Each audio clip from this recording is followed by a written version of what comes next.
Thank you, Speaker. My question is to the Prime Minister about regional education.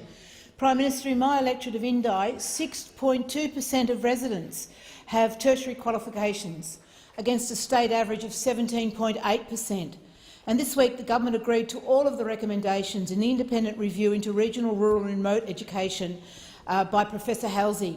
The review called for the establishment of a national regional education strategy and task force to deliver these recommendations.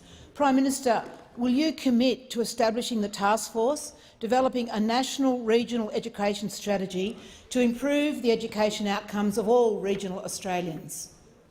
The Prime Minister has the floor. Thank you, Mr Speaker. I thank the honourable member for a question and commend her for a strong commitment to supporting regional students, regional universities and regional economic growth. My government is committed to bridging the divide between education outcomes in the city and the bush. We recognise, as the member does, that thriving regional and rural communities are a key to Australia's success, and they need a high-performing education system, and that no matter where you go to school, you deserve the opportunity to pursue your passions and receive a quality education. And that's why we undertook the review that the honourable members referred to, led by Professor Halsey.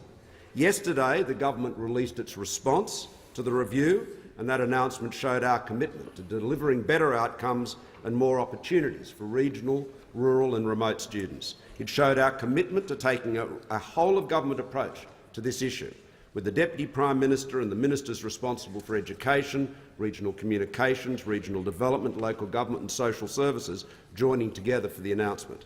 The government's accepted all 11 recommendations of the review. In doing so, we're putting the education needs of the almost 400,000 students from regional, rural and remote communities front and centre. Recommendation 11 is one that will be of particular interest to the member for Indi.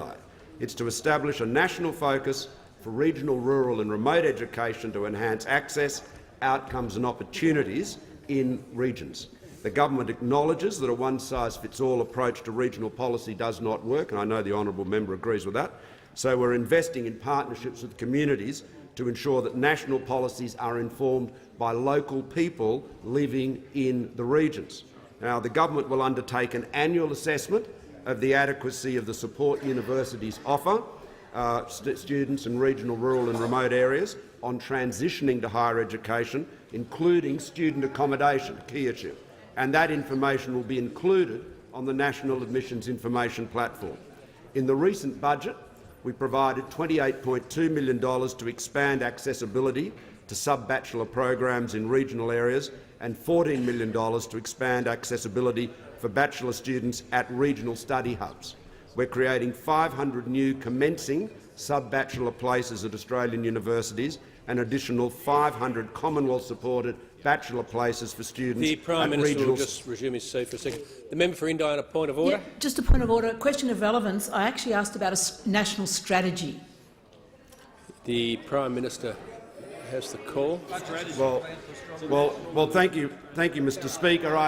I've been outlining what the government's strategy is, and I can.